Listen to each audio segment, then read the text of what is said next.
Hey everyone, so in this video we're going to look at how to make a mirror. There's actually several different methods for doing this, so I'll probably post a couple more videos and each one will focus on just one method. However, before I got into those different methods, I wanted to differentiate between the two basic type of reflections, and this actually also applies to lighting and shadows as well. So, with the two different types of reflections, the first type is baked. And that is, this is calculated ahead of time. The shadows, the lighting, and in this case the reflections, it's all calculated ahead of time and is essentially turned into a texture. So basically the textures have been modified for these reflections, but that means that it's static. The reflection won't change. So no matter what's going on the screen, you won't see any change. So that's not what we're going to do in this video. We're going to have real-time reflections, and as the name would suggest, it's being calculated as the program is running. So for instance, if you have someone walk past the mirror, if you have a baked reflection, you won't see them walk in front of the mirror. If you have a real-time reflection, then you will see them walk past the mirror because with every frame, it's being recalculated. So that's a big difference between the two to keep in mind. And again, it's not just for reflections, it's for lighting and shadow as well. That if you see that term baked, it's being calculated ahead of time. Real time, it's being done with every single frame. So, having said that, in this method, there are two elements that are going to make this work. First, you need to have a material with a high metallic and high smoothness. Even though the term metallic is being used, it doesn't mean that you're necessarily having a metal substance. It just means it has those types of attributes. And so you need to make it as smooth and shiny as possible. Those are the two sliders that you would use, and I'll demonstrate that in just a minute. Second, you need to use a reflection probe with real-time calculation. Again, in this example, you'll see that the reflection probe is set by default to baked. So you actually have to change that setting if you want this to work. That's one of the reasons why I wanted to take a moment to explain the difference between the two types, the baked and the real time. So, and this is one of my pet peeves. I find this to be not really intuitive. I would think that if you declared something to be high metallic and high smooth, it would automatically actually reflect. Well, unfortunately, you have to put this other object into the scene. So we'll see if that changes long term, but this has been in place for a while. But I'll try to make it as intuitive as possible, as simple as possible. But yeah, it's one of those oddities about Unity where you say something's a metallic, you say it's smooth, you would think it would be shiny, but it really isn't. And that to truly have the surrounding objects reflect onto it, you need a reflection probe. Okay, so let's get started. Okay, so here we are in a new Unity project. Really the only thing that I've done is I've imported two images. These images will be used as materials. One is a carpet, one is plaster for the ceiling. So let's just take a moment to create an environment. So we're going to go to Game Object, 3D Object, Plane. This will be the floor. So we'll just take the carpet, drag and drop it. And if you've never done this before, if you take an image and drag it onto an object, a material will be automatically created. So if you drill in here, you'll see carpet. So I didn't create the folder.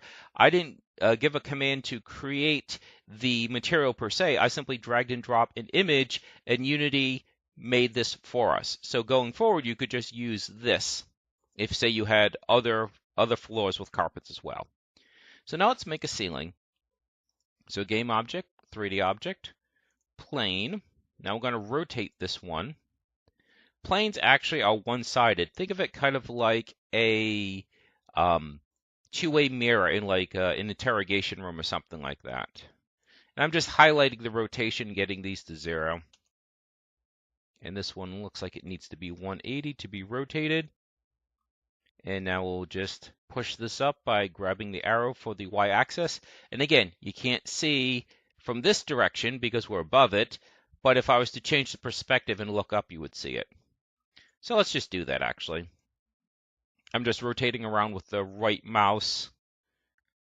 So see this side, you can see it. So we'll do the same thing. This time we'll take the plaster, put it there. You can see it gets applied. we go into materials, creates the material for you.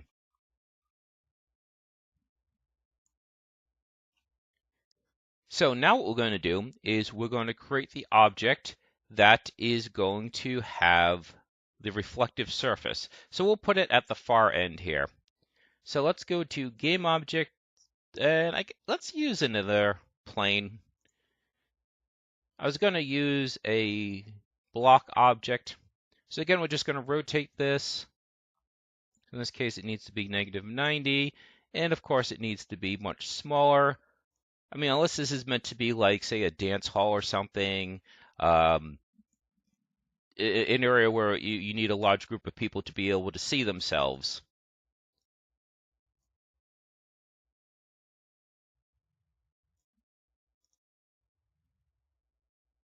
A little bit big. Just keep shrinking this. And all I'm doing is grabbing the scale tool here, and then I'm just grabbing the different axes. And I'm just going to rotate around. Make sure that's up against. There we go. Raise it up a little bit. Okay, so that gives us our basic environment. So now what we're going to do is we're going to make the first of the two basic steps that I mentioned, and that is we want to create the material. So we already created a couple different materials, but that's just for the environment. We now need to make the reflective material. So right-click, create material. We'll call this mirror. And over here, so once you have this selected and you're looking at the inspector, here's the metallic and smoothness slider that I mentioned. So if you watch down here, you'll see how this changes. Metallic and smoothness. So we'll keep it 100%. And now you just take this and you drag and drop it onto that. And when you run it, this is what I mean. It's because it's not reflecting the surfaces around you, it's basically taking the skybox is what it's doing. So in this particular scenario, it almost looks transparent because it's reflecting the skybox. It's ignoring the environment around you. So again, if it were me, I would have this automatically have basically a built-in reflection probe that you wouldn't have to create a separate object, but it is what it is, so we'll proceed with the way Unity has set things up. Okay, so that's the first of the two steps that I mentioned, is having a reflective surface, a reflective material. Now we're going to go to Game Object, Light, Reflection Probe. So here's our reflection probe. Sorry, I seem to have lost my ability to speak. And you're going to want this lined up with the surface or the object that's going to have the reflection. And this is going to a little bit of trial and error to this, but you'll see how it takes shape.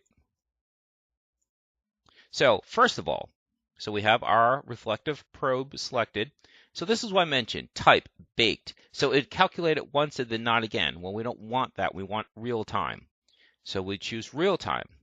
But now you have a few options. We have refresh mode on awake, which means it only refreshes once when the light probe is instantiated. We want it to be every frame. And we also want to do no time slicing. I'm not going to get into the details of all those, but basically you want this to be refreshed as often as humanly possible. Or not humanly possible, but you know what I mean. That we want this to be constantly refreshed. We don't want there to be any kind of lag. So you can already see that this starts to look better. And that is you actually see somewhat of a reflection there. Now, you've probably noticed that this is circular. So by default, this really works with circular objects. Like if, say, you, rather than having a flat mirror, if, say, you had an orb, okay? So you have to make another change. So also, while, again, we're looking at the light probe, box projection. See, now that suddenly made a big difference. Now you can see that ceiling. Now you can see the floor more clearly. It's kind of jagged, all right, so we'll proceed. That, among other things, has to do with the resolution. Now, it says cube map capture settings because what this is actually doing is it's grabbing a cube. So it's basically making 6 textures, for want of a better term, or taking the surrounding and turning it into 6 sections.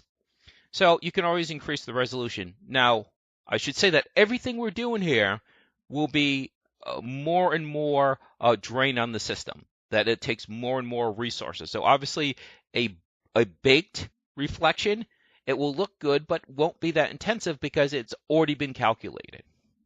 So if you're recalculating this and you're doing some of these other settings, it is definitely more resource intensive. So let's bump that up to 256. And just like that, a lot of the jagged edges went away. So we're actually really close to where we want to be already. So we'll just run this. And sure enough, you can see the carpet is there. You can see the ceiling is there. You really don't have a sense of the texture. That's because there's not enough light shining up there. You can always have a light there if you wanted. Just scrolling out with the mouse wheel there. And I'm just going to grab the translate tool, the move tool. And I'm just going to move this a little bit closer because since that we want to see the mirror, we might as well be able to actually see it. Excellent. So now what we're going to do, the final step to demonstrate that this is real time, we're going to have an object move in front of it. And at this point, you'll see one of the weaknesses with this approach. It's not horrible, but it's also not perfect. So you'll see. So game object, 3D object, sphere. We'll just make sure that's in front of the mirror. And we run this. So you can see the orb is indeed in front of it. Now we just need the orb to move. So let's slide along the x-axis. So I'm just going to take a couple quick steps. I'm not going to go into detail. I have other videos about that. But in quick summary, I'm going to add a rigid body, which allows for physics, because I want to be able to move this object. So we're going to, with the sphere selected, add component, physics, and rigid body. I suppose we could just add gravity. That way we don't have to do any scripting, because I want to demonstrate that this really doesn't involve scripting. It works without a script. So what should happen is when we run it, the orb you should see drop in front. Oops. Sorry, I unchecked gravity. And there we go. You could indeed, it's fast, but you could indeed see that it moves in front of the mirror. So now you know for a fact that you have a real-time reflection. And what it's talking about why this isn't perfect, because if we kind of zoom in on this, just going to rotate the camera. The orb will probably look a little bit too big. So it's a little nitpicky, but I just, if you're trying to get high fidelity to your visuals, I just want to point that out, that this is not the perfect way to do it, that things may look a little bit too big in the mirror. Actually, from this distance, it doesn't look so bad. A few other things, you can see this is still kind of jagged, so you would need to change the setting for the light probe, how we change this to 256. If you bump this up to 512. And again, when you do these things, you are absolutely impacting how resource intensive this is. And so just like that, it's a little bit clearer.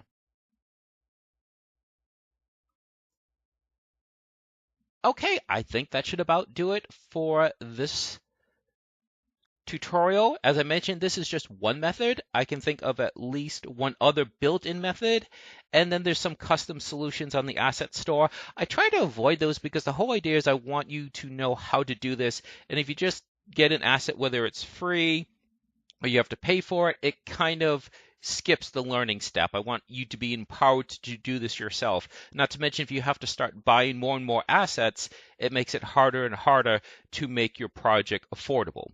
So the more you can do yourself, the better. But I do want to let you know that in addition to the next method that I'll show you in the next video, there are indeed other ways to do this as well. Okay, so that should about do it. I hope this has been helpful. And if you want to see more like this, just do a like and a comment and let me know what you want to see. Okay, have a good day.